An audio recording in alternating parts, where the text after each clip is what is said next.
Hola, ¿cómo estás? Muy bonito día. El día de hoy vamos a platicar acerca de un tema que ya hemos tocado en algunas ocasiones.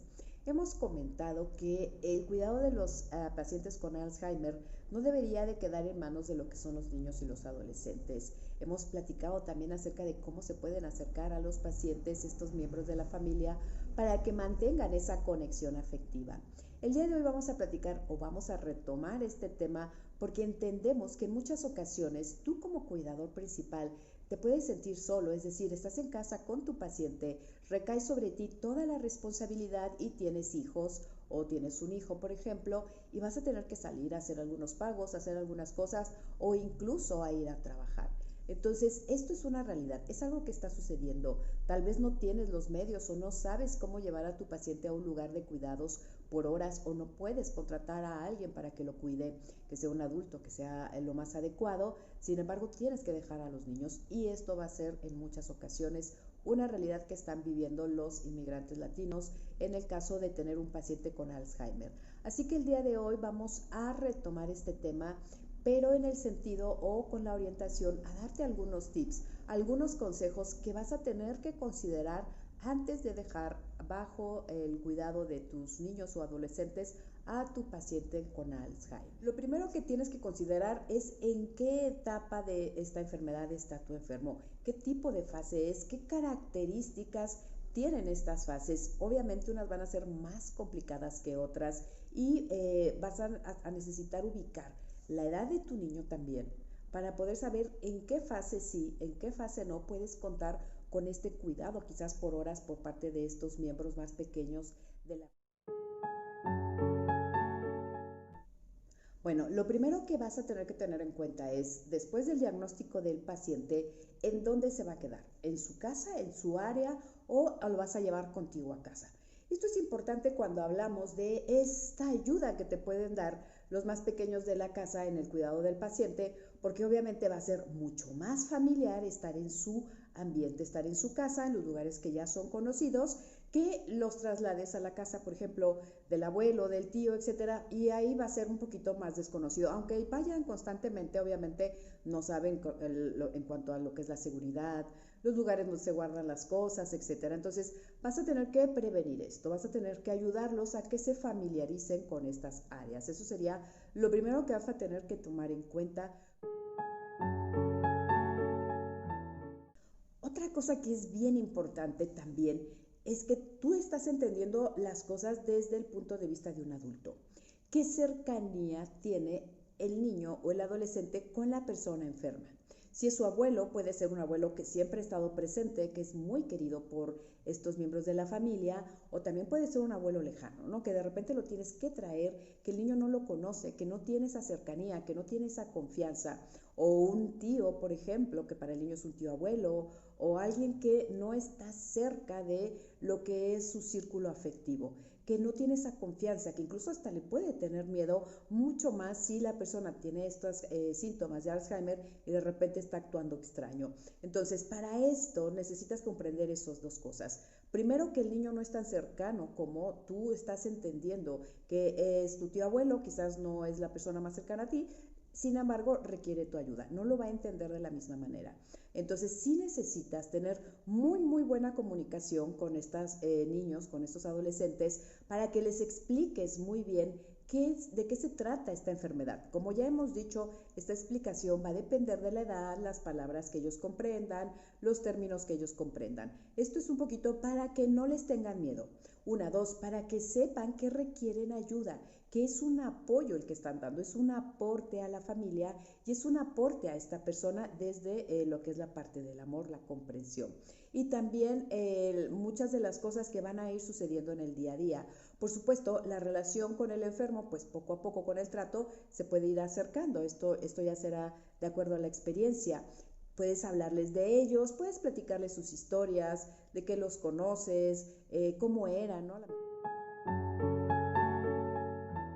Otra cosa que es bien importante, sobre todo en lo que es el ámbito de los adolescentes, es decir, puede pasar con todos en todas las edades, pero pasa mucho también con lo que son los adolescentes.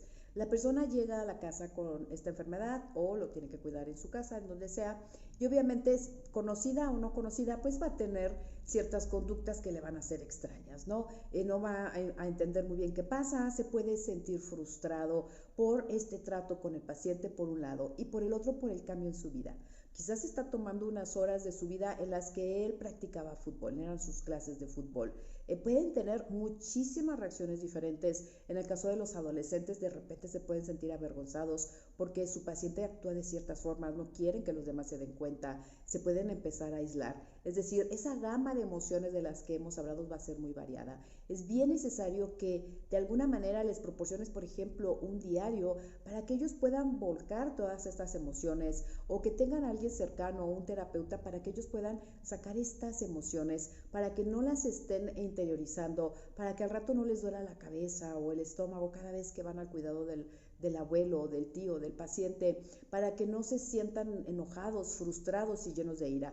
Porque obviamente eso no es bueno para el niño o para el adolescente, por supuesto, y tampoco lo es para el cuidado, porque si este niño viene enojado, frustrado y tiene que cuidar a esta persona, pues quizás lo va a maltratar o no le va a tener la paciencia adecuada, no lo va a poder escuchar, o sea, no va a tener un cuidado de la mejor manera. Y entonces todo esto obviamente va a influir en el desarrollo de la enfermedad para el paciente, en la carga del cuidador para el adolescente o el niño, y bueno, no va a ser ningún beneficio.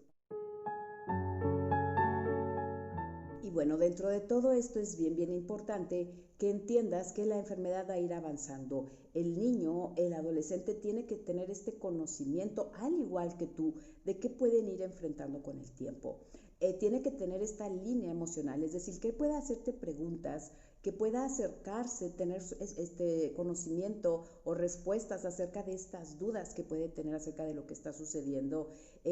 También que tú observes si de repente siente que tú ya no tienes tiempo para él, si de repente siente que el enfermo está haciendo una competencia, ¿no?, para esa atención, o preferir estar haciendo cosas más divertidas. Esto es bien importante porque de alguna manera tú puedes guiarlo a que entienda que lo que está haciendo es una labor muy positiva, es una labor de amor, es una labor que pues se les presentó de alguna forma y que ahora la van a tomar de la mejor manera. Poco a poco vas a ir haciendo que se relacione con este paciente. Es decir, si tú le dejas de repente el cuidado de 2 horas del paciente y te vas y el niño no sabe nada, pues obviamente va a ser un caos. Es necesario que sea poco a poco, que el niño sepa que puede cooperar al principio con algunas tareas de la casa, que pueda cooperar a lo mejor en el cuidado de ver que tome el agua, la manera en que lo puede ayudar a la persona, al abuelo, etcétera. Pequeñas tareas para que tú también puedas observar cómo va reaccionando y, de ser posible, si tienen esta guía del terapeuta, lo vayan ayudando a poder caminar esa ayuda, a poder saber hacia dónde dirigir ese apoyo, a saber cómo puede estar de alguna manera participando de esta forma tan importante con el paciente. Llegó el momento ese día que tenía que llegar en que lo vas a dejar solo. Necesitas tomar en cuenta varias cosas. Una, que el niño tenga a la mano teléfonos de las personas que lo pueden ayudar, de la policía, de las ambulancias, donde se puede comunicar contigo o con vecinos cercanos. Dentro de esto también hazle saber a los vecinos la situación de tu paciente y cuando salgas, si tienes esos vecinos de confianza, comunícales que tú vas a salir, que el niño se está quedando solo, quizás que le echen un ojito, que esté pendiente, porque allí ellos saben que si el niño les marca es porque va a haber una emergencia. Entonces, que todos estén pendientes de eso, que tu paciente esté preparado de antemano con su pulsera de identificación o una identificación por si sucediera que en esta deambulación que de repente tienen se salen, el niño no se preocupe en el sentido de que no saben dónde está y nadie lo va a poder encontrar porque no trae su identificación. Acá ya va a traer la identificación, el niño va a tener el teléfono de la policía, puede salir a decirle a los vecinos que lo auxilien a buscarlo, o sea, le estás preparando para cualquier emergencia. Entonces necesita también que cerca de él tenga esa fotografía reciente de tu paciente, por si hay que buscarlo, tengan eso. ten la prevención, por supuesto, antes de que suceda este tipo de cosas, de tener las cerraduras cerradas. Ojo, no vas a encerrar al niño por fuera con el paciente. ¿Qué tal si sucede algo y no pueden salir? Entonces, quizás el vecino pueda tener unas llaves para que el niño pueda cerrar por dentro. Si pasa algo, les puedan abrir también, que el niño sepa cómo abrir y cerrar. Por eso es bien importante que veas las edades de estos pequeños, qué sí pueden hacer y qué de plano no pueden hacer, para que tengas esta prevención. Las llaves del gas cerradas para que no vaya a haber algún riesgo, aquellas cosas eléctricas que pueden conllevar o pues un corto o que se queme, ¿no? Como una plancha que a lo mejor está apagada, pero que la pueda prender el adulto o quizás hasta el niño, ¿no? Que diga, voy a ayudar, ¿qué tal? Que está bien contento de dar ayuda y de repente dice, voy a ayudar a mis papás y se quiere poner a planchar y se pueda quemar porque no tiene la edad adecuada.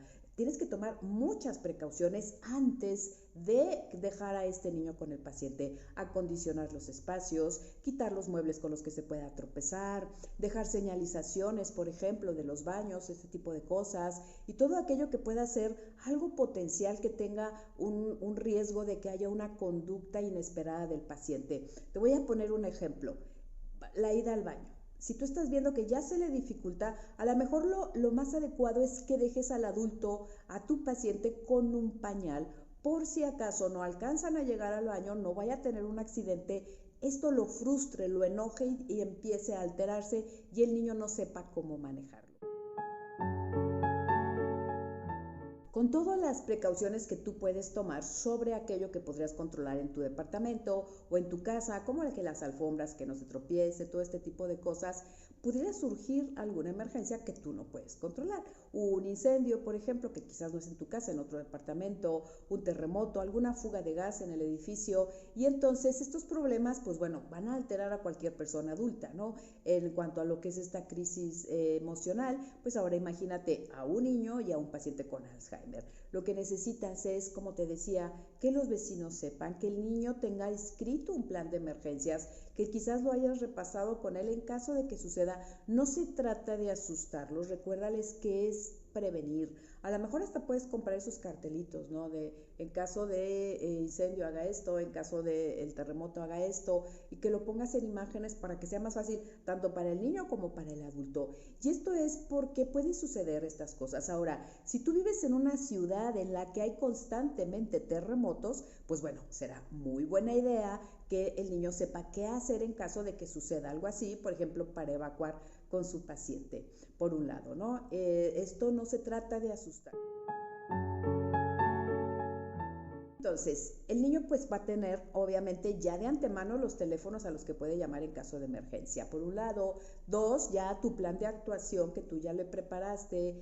3, vas a tener una maletita chiquita o como sea con los medicamentos de tu paciente, el listado y las horas por si de repente tienen que salir o ir a otro lugar. Bueno, las personas que estén con ellos los puedan ayudar a que el paciente tome sus medicamentos. Por ejemplo, la ropa interior básica, los pañales que habíamos comentado. Esto que es como un kit de emergencias que también te podría servir a ti de adulto, pero bueno, el niño tiene que saber en dónde está. Como decíamos, esos números de teléfono, recordarle al niño que tiene que mantener la calma, que no se separen el paciente y él. También depende de la etapa en la que está tu paciente, también se lo puedes recomendar, no se separen, no se dejen solos. El paciente muy probablemente no se va a quedar quieto, manténlo vigilado, agárralo de la mano, ve con él, trata de que no se te vaya, ¿no?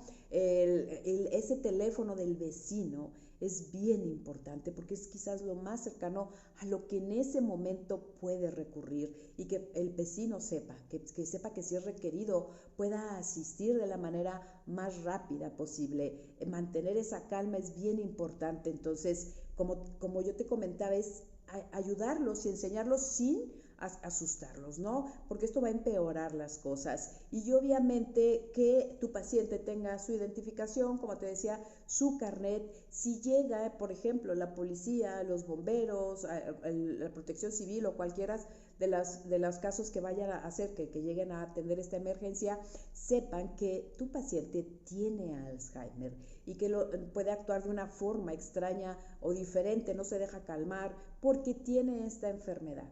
Y el niño, bueno, que no se quiere separar, bueno, sepan que es por eso, que lo puedan no solo calmar al adulto mayor, sino que también sepan cómo calmar al niño en cuanto a que su paciente va a estar seguro, porque si tú le estás dando esta encomienda de que no se separe de él, de que lo estés vigilando y de repente llegan ellos y los quieren atender por separado o algo, pues se puede asustar. Entonces es bien importante que estas personas que vienen a ayudar sepan que tu paciente tiene esta enfermedad.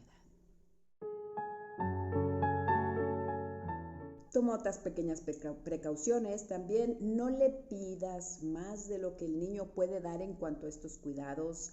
Toma en cuenta que este proceso se puede ir complicando. El avance de la enfermedad es inevitable. El niño lo puede ir entendiendo junto contigo, porque obviamente no solo es difícil para un niño, también para el adulto buscar esos lugares adecuados y también decir, bueno, voy a salir por la medicina, voy a aprovechar el momento de la siesta del abuelo para que el niño solo lo esté observando y esté pendiente por si pasa algo y por supuesto sepa qué hacer si sucede que si se despierta o algo, pero voy a intentar buscar esos momentos que sería facilitarle el cuidado al niño. Entonces, siempre observa las reacciones del niño con el enfermo, del enfermo con el niño, con el adolescente, todo esto que está en ese entorno, esta parte de la terapia o esa comunicación abierta que ustedes deben de tener. Entonces, básicamente estos tips que te podemos dar en cuanto a algunos consejos de cuidado, siempre acércate a los profesionales de la salud y eso sí recuerda, si tú puedes acceder a los cuidados por hora o que vaya una persona capacitada a cuidar a tu paciente o que pueda estar un adulto, el vecino, el hermano, el tío, o sea, si tú en esa red de ayuda tienes una persona de mayor edad, con mayor experiencia, que pueda ser responsable del enfermo, opta por eso. Esto que te estamos hablando no es lo que recomendamos y también sabemos, sin juzgar ni mucho menos, que hay personas que solo tienen esta ayuda, que solo pueden optar por echar mano de sus hijos, que son los que están ahí con ellos en casa y que es la única manera en la que pueden hacer ciertas actividades con este paciente con Alzheimer. Entonces, recuerda, para todos es esta comprensión, para todos es esta ayuda. Acércate quizás a algún profesional que los pueda atender a los dos o a algunos de estos grupos familiares que les puedan dar tips si es necesario que tu niño se quede en casa con tu paciente. Acércate, que no te dé pena, que no te sientas juzgado porque te estamos diciendo que no es lo adecuado. Sabemos también que en muchas ocasiones es lo único que puedes hacer, es la única opción que puedes hacer, entonces queremos que también tomes estas precauciones, que sepas que si lo tienes que hacer de esa manera, hay mejores formas de llevarlo a cabo. Pues muchísimas gracias, nos vemos la semana que entra, acércate con tus amigos de Lambda, tú sabes que ellos están para ti, para apoyarte, tienen muchas actividades, tienen mucha información que es muy buena para ti y bueno, estamos abiertos como siempre a entender qué es lo que tú necesitas y cualquier tema que quieras puedes proponerlo para que lo platiquemos aquí. Muchísimas gracias, que tengas una hermosa semana, nos vemos la siguiente, hasta luego.